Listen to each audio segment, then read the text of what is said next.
He's gonna be too lazy to give an immediate judgment, right? No, it's just he doesn't know if it'll be accurate. He wants to watch back. Oh, he told me earlier that if he says that, it's because he's like obnoxiously lazy and like doesn't actually care about the server at all. But who's debating? Like, I don't know, probably the people who are like ping debating, but maybe not. Yeah, maybe you can see it. So you saw the ping, so you joined VC, but you didn't think to read the ping to see who's debating. Maybe I read the ping, it's just like... Shut the fuck up, nigga. Whatever, just mute that retard. Okay, let's debate. Okay, bet, bro. Go ahead, bro. So you want me to argue it? Okay, yeah. So I guess I just want to clarifying question here first. So how would you get past the free gauge Geats problem? I don't know how to pronounce it, but yeah. Yeah, okay, I'll explain what that is. Okay, so basically, how are you going to account for like moral statements within conditional arguments? So if I just say that if stealing is wrong, then it's wrong for my brother to steal. Stealing is wrong, therefore it's wrong for my brother to steal. You would have to say that there's going to be some sort of, I guess, connection between these two like statements to where the conditional could follow here, right? But then if you're just saying that it's like an attitude, I don't even like know how that's coherent. This little thing. You don't know how it's okay. Well, that's you're just explaining my point, right? All I'm arguing is that these statements wouldn't be, like, these propositions, quote unquote, wouldn't be truth apt in the first place. It's not coherent because we don't have any kind of logical basis to say that, oh, this thing is wrong. It's just that it makes us feel bad, so we want to characterize it as wrong. That it's, hold up. I don't have to suppose that it's truth apt in order for me to say that, okay, like, how does that account for like a conditional, right? Okay, or like a conditional argument here. So I was just asking you that question. That's not me like presupposing. What do you mean? What do you mean that it doesn't account for the conditional? Explain again. Okay, yeah. So you have this conditional argument. I gave you the example, didn't I? Yeah. The guy is stealing. How do you know that like it's actually wrong? No, not how do you know that it's actually wrong. Like, how does the conditional argument follow here? Like, how can you account for the validity here? Okay, well, just to be clear, you said like P1, like if someone steals, then they are wrong. P2, this person steals, conclusion they're wrong, something like that. No. It says if stealing is wrong, then it's wrong for my brother to steal. Stealing is wrong, therefore it's wrong for my brother to steal. But presumably, stealing is wrong is just an attitude here, under your view, right? So then the second statement, it's wrong for my brother to steal. How can we like determine that that's certainly true? Because then this is just like, hold on, wait, this just seems like a semantical dispute, right? Because when you're reading, no, I'm saying these are relevant semantics. I'm just asking you, how do you account okay, I don't disagree that the semantics are relevant. Okay, hold on, right? What I'm saying is, like, you're viewing the semantics to say that like this thing would actually be wrong, or this conditional is something that's saying like, okay, this is the case, right? What I'm saying is that even within the premises, it's just expressing some kind of attitude, so it doesn't really matter if it's incoherent in that sense. I think it's why? Yeah, okay, because I'm asking you, like, under your view, if they are attitudes, how can you ensure the validity of the conditional argument there? Well, I'm telling you, I don't think it. I'm telling you, I don't think it needs to be. You don't think you need to account for this? Okay, why? Because I'm telling you, I don't think that the syllogism itself, right? Because all this syllogism is, right, is us formalizing people's attitudes. Like, that's what's being entailed by my view, right? So you're saying, like, oh, how do you account for this issue? I'm saying I don't think this issue is actually present in the view. I don't think it defeats itself because it's not claiming that these syllogisms are something that are coherent in the first place. Obviously, like, there's some kind of rationale there where you're going to be saying this thing makes me feel bad, therefore I view it as wrong, right? But usually you're going to phrase that as, oh, I think this thing makes me feel bad, so I view it, so I think it is wrong, right? Difference between like viewing and actually seeing that it is wrong. I think that leads into several issues. Okay, so I think that what are the issues? The issue then there would be is that you're going to be oversimplifying moral language. So you're going to say that we can't actually create moral arguments under your view, under your non-cognitivist view. What's the issue with you saying that we can't create more? Okay, well, that's seemingly unintuitive given all the data that we have. I think it's fine for it to be. Wait. Let me wait. No, you made a point. I want to address it. Yeah. Okay, you can address that after I finish. Okay, even if you make another point, I'm just not going to acknowledge it. Let me respond. Jesus Christ! I'm telling you, you can ask me or contend anything you want afterwards. Okay. All I'm trying to tell you here, Com, is even like under non-cognitivist views, it seems that under their views, they believe that you can create moral arguments, right? So even under your view, there'd just be a high convergence for this. That's like my whole thing. I don't disagree, right? That in a way you can like obviously assert some kind of okay. Again, when you're saying moral arguments or moral statements, there's like some clear confusion going on, right? Because you're talking about these arguments and these like quote unquote syllogisms or these moral statements as if they'd be something that have to be completely logically found. But what's being entailed by What the do you mean by view is that there logically is. Yeah, so that's what I'm about to explain, right? That's why you don't need to cut me off, right? When we look at the syllogism, I don't think that we can find some kind of logical basis, right? Because the alternative to non-cognitivism would obviously be cognitivism, right? But where exactly would like these quote unquote like emotions that we're finding be, right? Or these, sorry, not emotions, these like rules or these physical things that you think would cause it, right? If it's like an anti-realist position, then I need like some substantiation on that. But what I'm saying is that I don't see how in any way it needs to be necessary for non-cognitivist emotivism, which is just a view on the concept of morality, to have moral arguments. Because the whole point is that moral arguments are something that are just expressions of your attitude. You're just saying like boo-hoo or hooray because you feel something, so you're going to express it. Also, what you specifically brought up a second ago, which is what I wanted to address, right? I don't see how you're saying like, oh, it's unintuitive, therefore wrong, because my whole point is that we're using our intuition to see these things as wrong when they might not necessarily be in the first place, right? It's literally just, the whole view is contingent upon the idea that our beliefs on what are right and wrong are like what based on our environment, biology, etc., what we've been socially conditioned to, for example, believe. So you could say, for example, I don't know, homosexuality is wrong, and like, that could be the belief in society, right? Like in the 60s, right? And then you're born into that society. Now you think that that's wrong because you were born into that, but I can't see any actual logical basis for that. Now we can say in society, oh, I think homosexuality is okay. What's the basis for that? What causes that change other than quote unquote progression? But what's causing the progression? I'm saying morality itself seems to be something that's incoherent to view as anything other than just unfound intuition that could be, for example, like with homosexuality, could just be, well, we want to reproduce, so we find this thing disgusting, so we want to what's it called? Like we want to view it as bad, so then we do view it as bad, right? There's no actual like logical basis. I don't know what you would mean by that.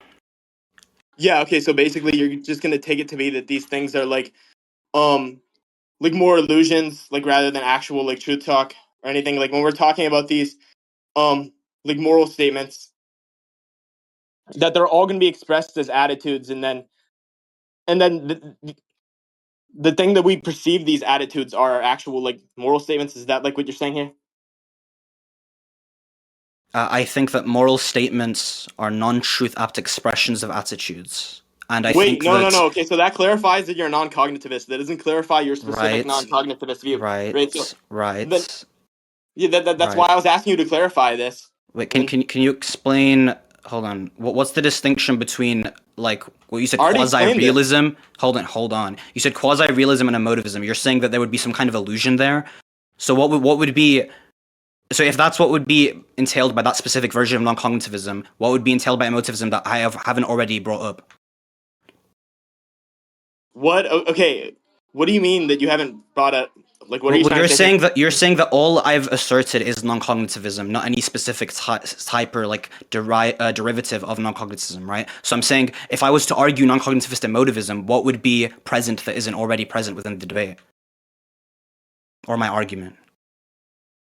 I'm so confused in what you're trying to say here. Are you trying to ask me how it would like relevantly attack your argument or not? No, I'm saying okay, right. You said that you don't know what version of non-cognitivism I'm using, right? Yeah. Okay, so like I don't know if you're like a quasi realist here, and then the reason why I asked you this is you brought up a contention, and your contention was that okay, well, yeah, maybe it's unintuitive, but then like I just think that like all these things are attitudes, right? So I don't have to account for the moral truth talk because it's like unintuitive, right? So that's your whole thing. I mean, But then I've I'm already telling you is addressed that it's wait. unintuitive. You don't Like, have why it to would be say that. unintuitive? Let me finish. Let me finish. You don't have to say that the actual, I guess like moral statements there or like are going to be truth apt in order for you to talk about this moral talk, right? That's what I'm saying here. So, are you saying that it's some sort of illusion or something? If not, then I don't see how you're even like attacking what I'm saying. Okay, wait. But I might be misunderstanding your point. What are you asking me? Okay, hold on. What are you asking me whether or not is an illusion? Like what specifically? Just for clarity. Okay, so yeah, for clarity, what I'm asking you is, are you saying that the moral statements themselves are just going to be like I don't know what it would mean for those to be illusions. okay, so like they seem to be true, but then they're not actually true, or we like an intuition towards them being true, but they're not actually true, or not even just that. Okay, so like the seemingly we can plug in these arguments as well. These like the conditional argument I brought up, but then that argument isn't actually like there. I mean, I don't see how it could be true or false if I'm saying that I don't think they're truth apt. Wait, that's why you gotta listen to what I said. That's why I also brought up. You just said truth. Wait, Like, that's why I also brought up the argumentative structure as well, which isn't just indexed to truth. okay, what about the argumentative structure could be an illusion? Yeah, if you're just saying that that argument itself is an illusion, so like we don't What does have that to mean? account I'm asking you what it means for it to be an illusion.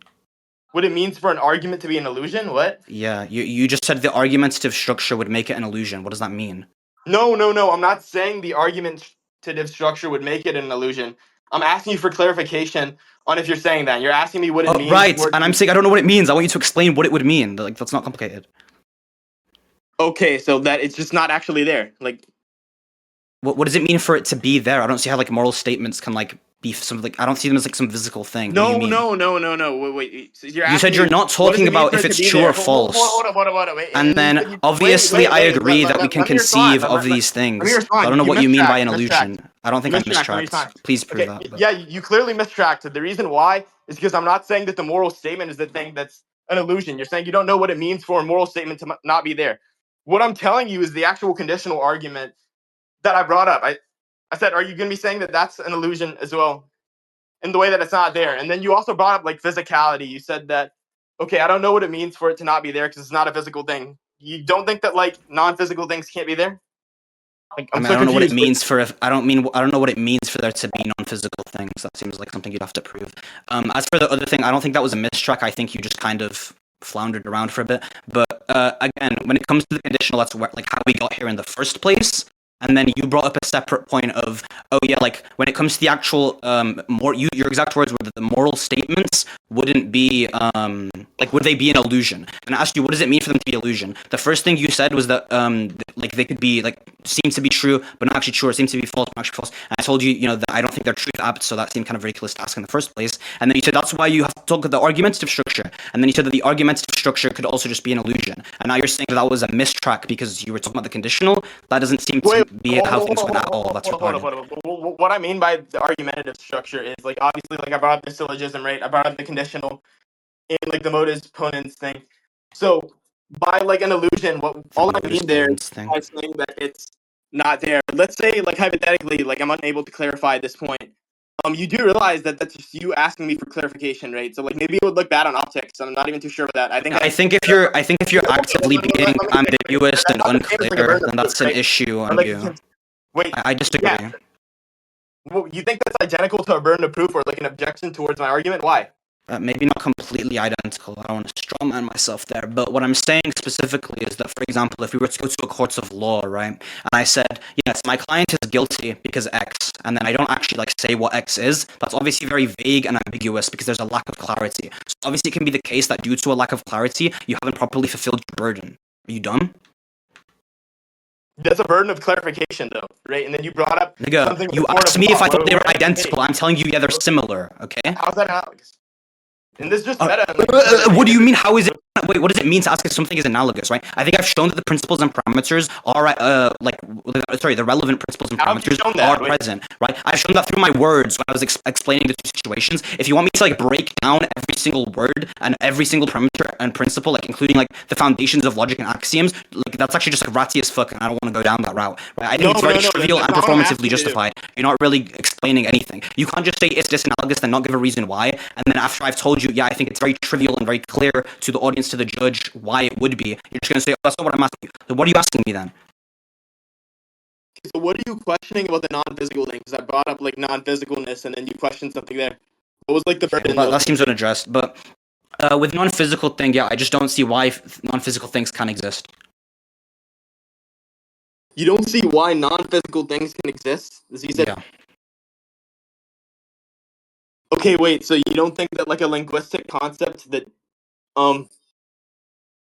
you don't think those can exist then? Because presumably those would be non-physical, right? Well, obviously that would just be indexed to a different type of existence, right? So we can have something that exists, I already addressed this, by the way, exists conceptually, like within our minds. So I can think about existence broadly, right? Okay, so existence broadly isn't it? Yeah, shut up. Hold on. Listen, Isaac. Right? That can be under conceptual existence. Listen, I don't disagree that when you talk about a general thing, that something that's specific is also going to fall under the general thing, right? What I'm saying is that the specific thing, the distinction there is what's relevant right now. Because yes, I can agree that everything we would ever talk about conceptually exists. But Isaac, right? If you tell me, oh, unicorns or Superman exist, right? I'm gonna assume that you're in reference to some kind of like actual grounded, like in our universe existence, not just some kind of idea or ideation, right? Like it seems completely ridiculous for you to suggest that because I can conceive of this thing, it would actually exist. I just told you why. Okay, but now that I've clarified it, even if you want to say that there's like some seeming against I think it, I addressed the clarification. We can move on. Yeah, okay, we can move on after I ask you this question. Okay, so what I'm going to ask you here is why is it a relevant burden for me to commit to physical existence here? Which is like clearly something you don't have an answer for, right? Which is why you tried to slip the point past me because you knew that. Wait. Why is it a burden for you to commit to physical existence? No, what I'm asking you is why do I have to commit to it physically existing here? Yeah. That's what I just fucking said. Oh my god. Anyway, right? Isaac, right? The reason that you would have to is because if non-physical things don't fucking exist, then obviously it would have to be some physical thing. And if we can't explain where this thing would be, what's this? You want to move on? No, because I'm giving clarification, and also I think some of these things are very trivial, and they've already been explained in some way, so yes, I'm going to repeat myself, right? Whether or not explanation in this context is your burden to prove, since you called that out, I just want to point that out. But look, Isaac, right? You can obviously say that these things exist in some sense, right? But if we can't explain where they would be, whether or not they're tangible, how we can actually interact with them on a biological level, how our mind even comes to know of them, then obviously that's going to be a problem. I don't want to base my morality or my logic or anything in my life on something I cannot prove in any way.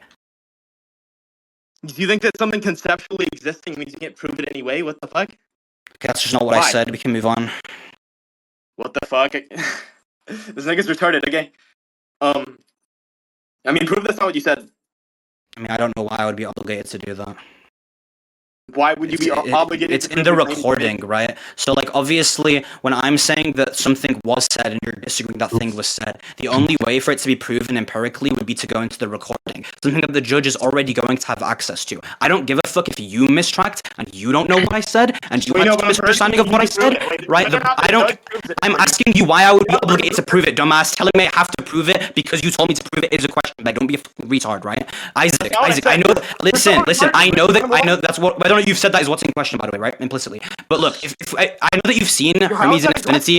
I know that you've seen. I mean, I've already explained. Let's just chronologically justify. Don't be a retard, right? But look, if you don't believe, I mean, I'm just gonna go ahead and like ignore any like retarded bullshit you say while I'm talking because it doesn't seem to actually be something worthy of addressing. You know, because you haven't actually given any explanation. Because you haven't given any explanation as to why I'd be obligated to answer these things in the first place when it's already been into question. Right? I mean, I think it's already explained why it would follow under classical logic, right? But look. Why is that explained under classical logic? You're just spitballing things. I'm not. You can look at classical logic, and if you want, I can just pull up. Like you brought up modus ponens earlier, right? And that's obviously how you got to your syllogism that you were trying to show. Like obviously, in some cases it would be relevant, in some cases it wouldn't, right? So I'm saying that obviously, if you can look at those and derive some kind of logical basis, they can do the exact same thing here. I don't know who the fuck is talking or making a sound. Please mute them, right? Anyway, I know that you've seen Hermes and Infinity debate gooning and having discussions, right? But when they just say, "I'm gonna avoid that," or "Why can you ask that?" or "I'm going to dismiss that," they're obviously trolling, right? I understand that when like you're really low tier, you don't really understand. You do the same thing against Oshi, right? Marky did this, right? I don't know if you think Marky is good, but Marky said the same thing when I'm debating him. Oh, I'm just going to avoid all of that, and he got a judgment of 0 diff, okay? That nigga's retarded. That nigga's ass. I don't know why you think mimicking that just because you're getting destroyed on the substance, even though you're right on the time not, is going to help you. But we can conclude. Yeah. Okay. Wait. So you didn't understand anything that I said. So what We can conclude. Yeah, we can conclude after our time. No, I don't know why I would be obligated to listen to anything else you say. We can conclude. What the fuck? Wait, can we get moderation? He's not letting me respond. I didn't agree to moderation. We can conclude. Okay, well, I'm gonna respond and overtalk you then, retard. I mean, like, okay, if you're agreeing that overtalking is an acceptable thing to do, let me just go ahead and do this, right? So, like, I want you to go ahead and give your argument since you think you can do that. Can you mute him? Okay, but look, Hermes. Yo, you guys did agree to me as a mod, bro. I'm not gonna lie to you, bro. I never agreed to moderation. I don't know why you're lying. I said we can judge. You can judge. Oh I don't know why my you're lying. god. Yo, why is I don't this know why nigga being weird? What the fuck? I'm being weird. You said I'm gonna dismiss that, or why are you able to ask that? Like you're fucking retarded, bro. But look, we can conclude. I think the debate's over. I mean, unless Can I Hermes respond thinks to there's this? unless Hermes thinks there's something he said that hasn't been addressed, I don't know why we would continue this debate. This guy is like dog shit. It's bad. Let me respond. Jesus. No, because I'm you not know even what I'm gonna listening say. You're not gonna have a defeater to it because you're just asked. I don't know why I would know what you're gonna say. Unlike you, I didn't spend weeks slaving away on this topic. I'm just beating on you anyway. I didn't. I didn't spend weeks slaving away. I mean, that's what's in You're not question bad about at me anything. Like, asserting you're it bad and at that's every when we're topic. debating. Obviously, what I say is gonna be a question if you disagree with it. Question begging again. It's kind of sad. This nigga's so retarded. Let Okay, me wait. prove So that. yeah. So as I was saying, like I'm not saying that because I asked him to prove it, that's why he has to prove it. I said that in a debate we have something that's called a burden Why to is this prove. relevant? Yeah. Okay. Wait. You think it's not relevant? Bet we can conclude then. I don't think I said that, but yeah, we can conclude. Yeah. Prove you don't think that. But anyway, I mean, we already agreed to conclude. I don't think anything said after that point is relevant. So this guy just meta debates, bro. It's like fucking. I made a debate. You brought that shit in. We can look at the rec. I promise you'll watch yourself bring that shit into the debate. Is the debate over? Can I end Yeah, the the rec, debate's bro? over, but you can end the rec, bro. Yeah. Alright. I love you, Isaac. Good game, What are you bro. doing?